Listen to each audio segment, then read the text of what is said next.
നമസ്കാരം. മലയാളി വാർത്ത ഇൻസൈഡിലേക്ക് സ്വാഗതം. തദ്ദേശ തെരഞ്ഞെടുപ്പ് തോൽവിയിൽ സമനില തെറ്റി കണ്ണൂർ CPM. തോൽവി അംഗീകരിക്കാൻ തയ്യാറാകാതെ CPM വീണ്ടും ആയുധമെടുക്കുന്ന കാഴ്ചയാണ് കേരളം കണ്ടത്. നിന്നെയൊക്കെ ഭരിപ്പിക്കാമട എന്ന കൊലവിളിയുമായി UDFനെ വടിവാൾ മുനയിൽ നിർത്തുന്നു. നെഞ്ചത്തോട്ട് കയറി കുത്തിയല്ലേ എന്ന് ഭീഷണി മുഴക്കി ജനങ്ങളെ ആയുധ മൂർച്ചയിൽ നിർത്തുന്നു. വിജയാഘോഷങ്ങൾക്ക് നേരെ സ്ഫോടക വസ്തുക്കൾ എറിയുന്നു. ആഭ്യന്തരം കൂടി ഭരിക്കുന്ന മുഖ്യമന്ത്രി പിണറായി വിജയന്റെ മണ്ഡലത്തിൽ വരെ CPM തെരുവു ഗുണ്ടകൾ അഴിഞ്ഞാടി. എന്നിട്ടും അരുത്, ആയുധം താഴെ വെക്കണമെന്ന അണികളോട് പിണറായി വിജയനോ പാർട്ടി സെക്രട്ടറി MV ഗോവിന്ദനോ പറഞ്ഞില്ല. കണ്ണൂർ സഖാക്കളുടെ നില തെറ്റിച്ചത് പഞ്ചായത്തുകളിൽ അടിപതറിയതാണ്. അടിത്തറ ഇളകിയെന്ന പേടി അവരെ വേട്ടയാടി തുടങ്ങിയിരിക്കുന്നു. എന്നാൽ ആയുധമെടുത്ത് കൊലവിളി നടത്തുന്നത് നിങ്ങളെ തന്നെ തിരിഞ്ഞുകൊത്തും. നിയമസഭാ തെരഞ്ഞെടുപ്പ് മുന്നിലുണ്ട്, ആ ഓർമ്മയെങ്കിലും ഉണ്ടായിരിക്കണം. തദ്ദേശ തെരഞ്ഞെടുപ്പിൽ ഇടതു മുന്നണിയുടെ കനത്ത തോൽവിക്ക് പിന്നാലെ കണ്ണൂരിൽ വ്യാപക ആക്രമണമാണ് പലയിടങ്ങളിൽ അരങ്ങേറിയത്. വലിയ പോലീസ് സംഘത്തെയാണ് അക്രമ സാധ്യതാ മേഖലകളിൽ ഇറക്കിയിരിക്കുന്നത്. വടിവാൾ പ്രകടനവുമായി വീടുകൾ കയറിയിറങ്ങിയായിരുന്നു CPM പ്രവർത്തകർ ആക്രമണം അഴിച്ചുവിട്ടത്. കണ്ണൂർ പാറാടാണ് അക്രമാസക്തരായ CPM പ്രവർത്തകരുടെ പ്രകടനം അതിരുകടന്നുപോയത്. UDFന്റെ വിജയാഹ്ലാദത്തിന് പിന്നാലെയാണ് കണ്ണൂർ പാനൂരിൽ CPM ആയുധവുമായി ഇറങ്ങിയത്. പാനൂർ കുന്നോത്തുപറമ്പ് പഞ്ചായത്ത് UDF പിടിച്ചെടുത്തതിന്റെ ആഹ്ലാദ പ്രകടനത്തിന് നേരെയായിരുന്നു സ്ഫോടക വസ്തുക്കൾ എറിയുകയും തുടർന്ന് UDF പ്രവർത്തകന്റെ വീടിന് നേരെ വടിവാളുമായി എത്തി ആക്രമണം നടത്തുകയും ചെയ്തത്. കഴിഞ്ഞ ദിവസം, അതായത് ശനിയാഴ്ച ഏകദേശം വൈകിട്ട് 5 മണിയോടുകൂടി പാറാട് മേഖലയിൽ സംഘർഷം പൊട്ടിപ്പുറപ്പെടുകയായിരുന്നു. കുന്നോത്തുപറമ്പ് പഞ്ചായത്തിൽ 25 വർഷത്തിന് ശേഷം UDF 15 സീറ്റുകൾ നേടി ഭരണം പിടിച്ചത് ഇവരെ വിറളി പിടിപ്പിച്ചു. UDFകാർ ആ പഞ്ചായത്ത് പിടിച്ചെടുത്തതിന്റെ വലിയ ആഘോഷത്തിലേക്ക് ഇറങ്ങുകയായിരുന്നു. അതായത് ഒന്ന് ഓർത്തു നോക്കണം, CPMന്റെ കോട്ടയിലാണ് ഇവർ വലിയ തേരോട്ടം നടത്തിയത്. ഇതിന്റെ ആഹ്ലാദ പ്രകടനവുമായി UDFകാരും കോൺഗ്രസും ലീഗും എല്ലാവരും ചേർന്ന് പാറാട് അങ്ങാടിയിലേക്ക് ഇരച്ചെത്തി. ഇതിനിടയിലേക്കാണ് CPM പ്രവർത്തകർ എന്നാരോപിക്കപ്പെടുന്ന ഒരു സംഘം ആക്രമണം അഴിച്ചുവിട്ടത്. കറുത്ത വസ്ത്രം ധരിച്ച് പാർട്ടി കൊടി കൊണ്ട് മുഖം മറച്ചായിരുന്നു അക്രമി സംഘം എത്തിയത്. ഇവരെ കണ്ട UDF പ്രവർത്തകർ ചിതറിയോടി. എന്നാൽ ഓടി രക്ഷപ്പെട്ടവരെ പിന്തുടർന്ന് വടിവാളും വലിയ വടികളും ഉപയോഗിച്ച് അക്രമികൾ മർദ്ദിച്ചു. പുറത്തു വന്ന ദൃശ്യങ്ങളിൽ ഒരാൾ സ്ഫോടക വസ്തു എറിയുന്നതും പിന്നീട് ലീഗ് ഓഫീസ് അടിച്ച് തകർക്കുന്നതുമെല്ലാം കാണാം. വ്യാപകമായ ആക്രമണത്തിന് ശേഷമാണ് അക്രമി സംഘം ചില UDF പ്രവർത്തകരെ തേടി വീടുകളിലേക്ക് കൂടി എത്തിയത്. അതായത് അങ്ങാടിയിൽ നടത്തിയ ഈ ഭീഷണിയും അക്രമവും മതിയാകാതെ UDFകാരുടെ വീടുകൾ തേടിപ്പിടിച്ചെത്തിയായിരുന്നു പിന്നീട് ഭീഷണിയും അക്രമവും.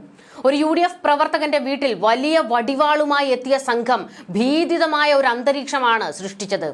വീട്ടിലെത്തിയ ഒരാൾ വടിവാൾ ഉയർത്തി വെട്ടാനോങ്ങുന്ന ദൃശ്യങ്ങൾ പുറത്തു വന്നിട്ടുണ്ട്. തുടർന്ന് വീട്ടിലുണ്ടായിരുന്ന ഒരാൾക്ക് മർദ്ദനമേൽക്കുകയും ചെയ്തിട്ടുണ്ട്. വീട്ടുമുറ്റത്ത് നിർത്തിയിട്ടിരുന്ന കാറും ബൈക്കും അക്രമി സംഘം വടിവാൾ കൊണ്ട് വെട്ടിപ്പൊളിച്ചു. സമീപത്തുള്ള വീടുകളിലെ ചെടിച്ചട്ടികൾ നശിപ്പിക്കുകയും ആളുകളെ ഭീഷണിപ്പെടുത്തുകയും ചെയ്തു.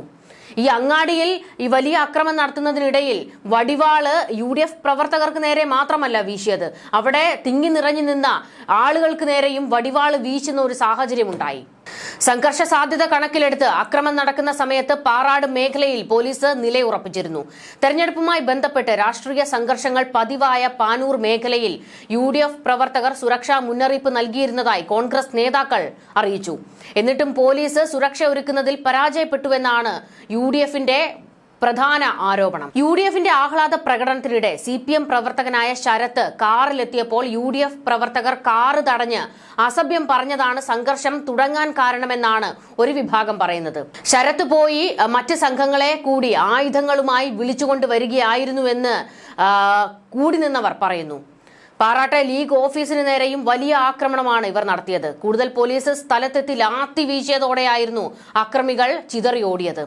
സംഘർഷത്തിൽ ആരിഫ്, ഷമീൽ, ഷാമിൽ, മുഹമ്മദ് ഫാൻസിൽ എന്നിവർക്ക് പരിക്കേറ്റിട്ടുണ്ട്. ഇവരെ ആശുപത്രിയിൽ പ്രവേശിപ്പിച്ചിരിക്കുകയാണ്. കുന്നോത്തുപറമ്പ് പഞ്ചായത്തിലെ തോൽവിക്ക് പിന്നാലെയാണ് LDF ആക്രമണം നടത്തിയതെന്നാണ് UDF ആരോപിക്കുന്നത്. കണ്ണൂരിലെ ന്യൂനംപറമ്പിലും വലിയ സംഘർഷാവസ്ഥയാണ് ഉടലെടുത്തത്. പ്രദേശത്ത് CPM UDF പ്രവർത്തകർ തമ്മിൽ വലിയ ഏറ്റുമുട്ടലുണ്ടായി. കൂടുതൽ പോലീസിനെയാണ് ഇവിടെ ഇറക്കിയത്. കല്ലേറിൽ പോലീസ് ബസും വ്യാപാര സ്ഥാപനങ്ങളും തകർന്നിട്ടുണ്ട്. ഒരു പോലീസുകാരനും പരിക്കേറ്റിട്ടുണ്ട്. പരിക്കേറ്റവരെ ആശുപത്രിയിൽ പ്രവേശിപ്പിച്ചു. തലശ്ശേരി ഇന്ദിരാഗാന്ധി സഹകരണ ആശുപത്രിയിലാണ് പരിക്കേറ്റവരെ പ്രവേശിപ്പിച്ചിരിക്കുന്നത്.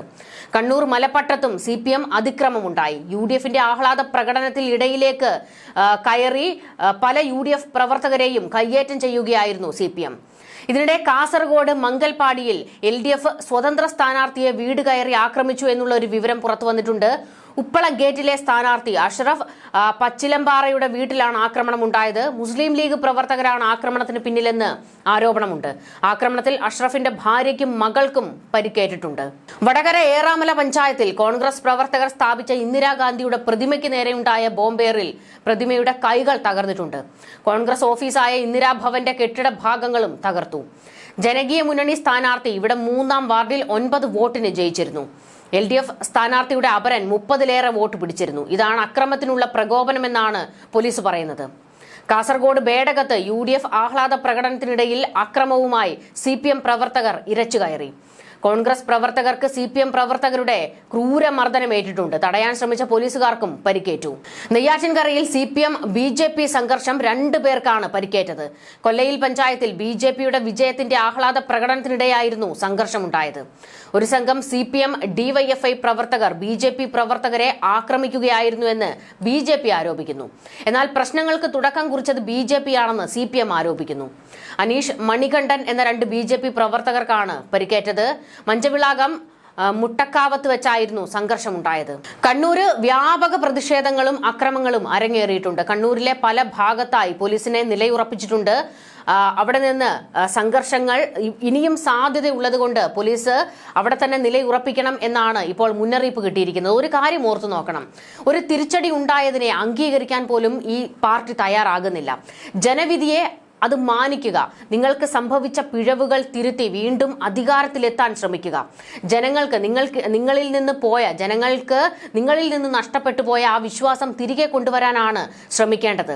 എന്നാൽ അതിനൊന്നും തുനിയാതെ സംഘർഷവുമായി രംഗത്തേക്ക് ഇറങ്ങുകയാണ്. വടിവാള് കൊണ്ട് മറുപടി പറയും എന്നുള്ള ഒരു ഭീഷണിയുമായി രംഗത്തേക്ക് ഇറങ്ങിയിരിക്കുകയാണ്. ഇതാണ് ഇവരുടെ അക്രമ കൊലപാതക രാഷ്ട്രീയത്തിന്റെ മുഖം. കണ്ണൂരുള്ള CPMന്റെ ഈ ഗുണ്ടകൾ ആയുധം താഴെ വെക്കാൻ ഞങ്ങൾ തയ്യാറല്ല, ഒരുത്തനെയും ഭരിപ്പിക്കില്ല എന്നൊക്കെയുള്ള വെല്ലുവിളിയാണ് ഉയർത്തിക്കൊണ്ടിരിക്കുന്നത്. ഇത് ജനാധിപത്യത്തിന് നേരെയുള്ള ഈ പാർട്ടിയുടെ വെല്ലുവിളിയാണ്.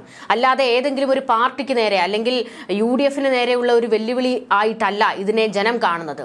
ജനാധിപത്യത്തിന് നേരെയുള്ള, ജനങ്ങൾക്ക് നേരെയുള്ള ഒരു വെല്ലുവിളിയായിട്ടേ ഇതിനെ കാണാൻ കഴിയൂ.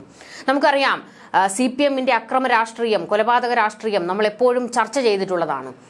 CPMന്റെ മാത്രമല്ല, BJPയുടെയും UDFന്റെയും ഒക്കെ. എന്നാൽ ഇപ്പോഴും തല്ലും കൊല്ലും വെട്ടും കുത്തും എന്നൊക്കെയുള്ള ഭീഷണി പൊതുമധ്യത്തിൽ വന്നു നിന്ന് പലപ്പോഴായി CPM ഉയർത്താറുണ്ട്.